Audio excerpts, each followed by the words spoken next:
Estou muito contente de estar incluído nele. Então, primeiro, muito obrigado. Segundo, vamos falar sobre o entediado. O entediado na vida profissional, eu pretendo ampliar um pouquinho. Eu pretendo falar sobre o entediado na vida profissional e na vida afetiva. Vamos começar falando o que eu considero tédio. Para mim, o tédio é a ausência do medo. O medo, na minha opinião, é o sal da vida. Uma vida sem medo seria uma vida absolutamente sem sal. Horrorosa, tediosa. O que é uma visão meio nova, não é? Achar que o medo é uma emoção tão importante assim. Então, a primeira coisa que eu vou falar é a respeito da requalificação do medo. Requalificação seria revisão da qualidade que a gente está acostumado a atribuir às emoções. A gente tem assim, meio leigamente, eu tinha essa visão quando eu me formei, uma visão de que o homem maduro é uma pirâmide sólida e inabalável. E eu mudei completamente esta visão. Para mim, o homem maduro é um mobile frágil. Soprou, ele balança. Eu falei disso já, ele tem aquilo que o Kundera chamou de a insustentável leveza do ser.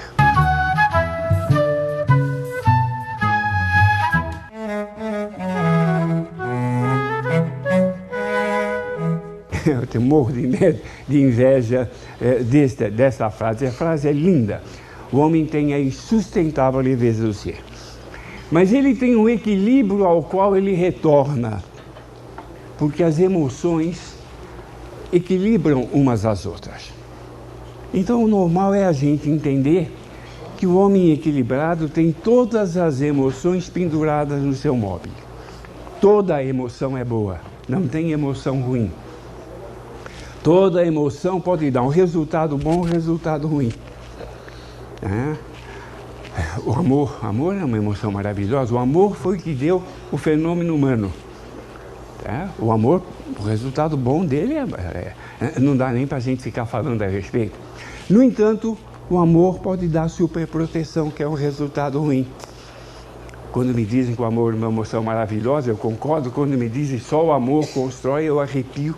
Só amor é uma encrenca que vocês não fazem ideia. O amor é equilibrado pela agressividade, que é uma emoção desqualificada. É uma emoção tão boa, pode dar resultado ruim. Nós moramos em São Paulo, estamos ilhados em casa com medo do uso inadequado da agressividade. No entanto, a agressividade é o combustível da ação. É a gasolina. Gasolina, se eu jogo em alguém, acendo um fósforo, eu mato. Se eu ponho no carro, ele anda.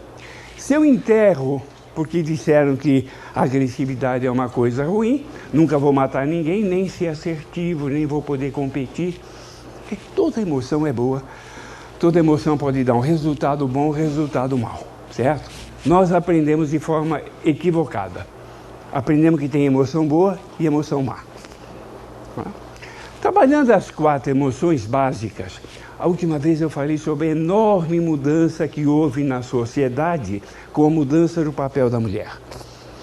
E houve uma mudança com ganhos enormes para a mulher em cima de 2 emoções. A sexualidade, que foi o assunto que nós conversamos, e a agressividade. Há 40 anos atrás, uma mulher que ousasse pensar, pensava como homem. Certo? Ela não tinha muito espaço para o racional. Hoje em dia, não. Hoje em dia, a mulher tem vida profissional, tem seu espaço. Ganharam um enorme espaço, de novo, nas 2 emoções que a cultura era cruel com ela. A cultura sempre foi cruel com o homem em 2 emoções. A afetividade e o medo. E eu acho que a gente ganhou pouco espaço. A gente está ganhando algum espaço na afetividade, sim. Quer dizer, a frase "homem não chora" hoje é visto de uma fórmula meio saudosista, meio saudosa, não saudosa, saudosa. Que bom que essa frase está ficando para trás. Mas o homem ganhou pouco espaço no medo. Quer dizer, a gente aceita que uma mulher sinta e manifeste medo. Homem não pode sentir nem manifestar. Homem não tem medo, infarta, mas não tem medo, certo? Né? Ele tem que ser durão. O que nós vamos começar a fazer aqui é uma requalificação do medo. Revisão da qualidade que nós costumamos atribuir a esta emoção. É uma emoção absolutamente fundamental. Primeira função do medo é salvar a nossa vida, na medida em que nos prepara automaticamente por uma reação de luta ou de fuga. Okay? Um barulho lá fora tem um perigo, certo? Se tem um perigo, eu preciso enfrentá-lo. E o animal, como é que enfrenta o perigo? Lutando ou fugindo, certo? Se eu vou lutar ou fugir, o órgão nobre do meu organismo naquele instante não é cérebro, não é coração, é músculo. Porque músculo é o que eu uso para lutar ou fugir. Então eu vou precisar de muito sangue no músculo. E é a função do medo. Medo descarga de adrenalina e a adrenalina tira o sangue de onde ele não é tão necessário naquela hora. Por isso a gente fica branco de medo. Por isso tem um frio no estômago. E joga o medo para o músculo onde ele é mais importante. A adrenalina faz uma constricção dos vasos do organismo e uma dilatação dos vasos musculares. Rapidamente, por isso temos um ataque cardíaco. Bem oxigenado, temos uma taquipneia. Há uma série de reações, mas o medo faz com que instantaneamente eu esteja preparado muscularmente para enfrentar a situação. Só que o medo me paralisa. Me paralisa para quê? Para que eu veja o tamanho da encrenca. Quem vai me mobilizar é a agressividade. É por isso que eu volto ao conceito do mobile. Se eu tiver só medo, eu vou ficar paralisado. A agressividade me mobiliza para quê? Para uma de 4 coisas. Eu meço o tamanho da encrenca, é grande. Eu meço as minhas forças, eu acho que dá e eu enfrento.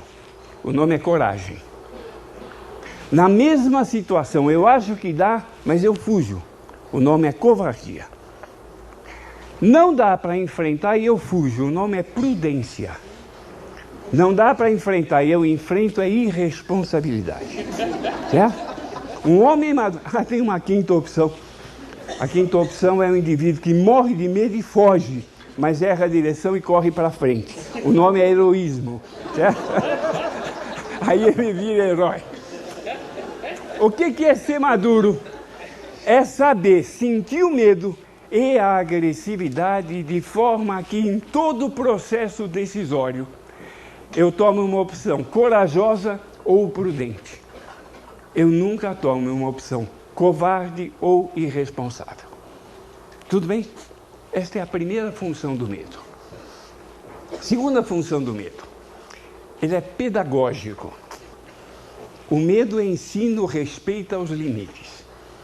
Se não houver medo, não há o aprendizado das normas. Eu costumo dizer que a criança é, por definição, menor e heterônoma. O que significa isso? Menor, ela não pensa com a própria cabeça. Então, quando ela é colocada diante de normas, ela não entende o significado delas. E como tem norma para criança? A gente não pensa, mas criança tem fome, senta na mesa, vai lavar a mão. Primeira norma. Ela não entende bem por quê, vai lavar a mão, volta e quer comer doce. Tem que comer a salada, que em geral ela não gosta.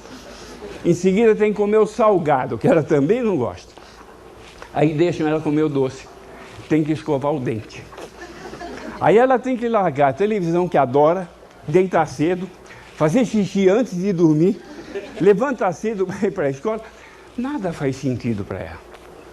Se eu deixar uma criança por si, ela está perdida. Tem que ter 2 adultos chamados pai e mãe, que fazem a criança seguir a norma e vão orientando para que ela introjete essas normas. Vão fazer isso a vida toda? Não. Qual é a melhor definição de bom pai que eu conheço? É quem cumpre a tarefa de se tornar desnecessário. Eu serei bom pai se numa determinada altura da vida Meu filho, pense com a própria cabeça e seja capaz de seguir as normas por si mesmo, aquelas que fizerem sentido para ele. Se eu fracassar, eu vou ter filho maior de idade, menor e heterônimo, quer dizer, imaturo.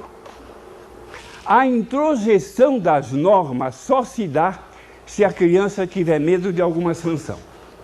Não estou falando de espancamento, estou falando de cara feia. Estou falando de você agiu errado, de esse fim de semana você não sai. Estou falando da bronca que ele leva.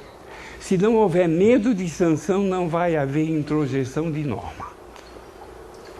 Certo? É a segunda função do medo. Além de salvar a nossa vida, nos ajuda a educar filhos. Nos educa. A gente aprende também baseado no medo. Eu assisti uma campanha que eu achei muito bonita, dispendiosa, bem feita e inútil, a respeito do uso de cinto de segurança. Foi uma campanha nacional, a mídia toda se envolveu. No fim, 12% das pessoas usavam o cinto de segurança. Certo? Aí puseram uma multa, alguns pontos que a gente perde, e todo mundo passou a usar o cinto de segurança. Eu chamo isso de fator Lisboa. É porque em Portugal eles têm a equipe olímpica de natação soltando o tubarão na piscina, não é verdade? Até hoje não foi nenhum para a Olimpíada. O que for, vai bater qualquer recorde. O medo, quer dizer, quando soltam o tubarão, a gente se educa. O medo é desencadeante de mudança. Não mantém a mudança, não. Quem mantém a mudança é a paixão. Quem desencadeia é o tubarão, quem mantém é a paixão. É o lucro que eu tenho na nova atitude que eu assumi. Eu vou dar o exemplo disso com o cinto de segurança também. Eu fui um dos que aprendeu com o tubarão, certo? Comecei a usar o cinto e outro dia tivemos em Buenos Aires. Pegamos um táxi para ir para o aeroporto. Não sei se alguém já teve a oportunidade de ter essa aventura, pegar um táxi. Na hora que ele começou a guiar, lá não é obrigado, eu peguei o cinto e coloquei. Ele olhou feio para mim, certo? Mas hoje eu sei que me protege. Hoje não precisa mais da multa, não, nem dos bons. Se bem que não é para tirar, não. Um tubarão no horizonte sempre mantém a gente no bom caminho. Então, o medo salva a nossa vida, nos ajuda a educar filho, nos educa. Eu acho que o medo está resgatando a nossa cidadania.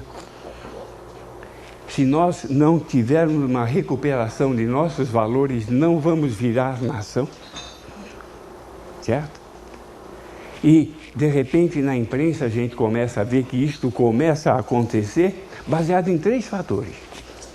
Imprensa livre, Ministério Público Independente, e o terceiro que está começando é a nossa indignação.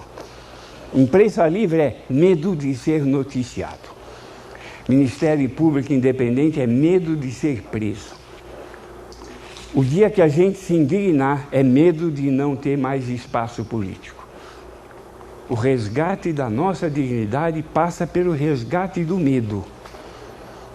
Como é que eu vou desqualificar uma emoção que salva a vida, me ajuda a educar filho, me educa, resgata a minha cidadania e, finalmente, a 5ª função, que é aquela que eu mais curto, é o sal da vida. Uma vida sem medo seria uma vida absolutamente sem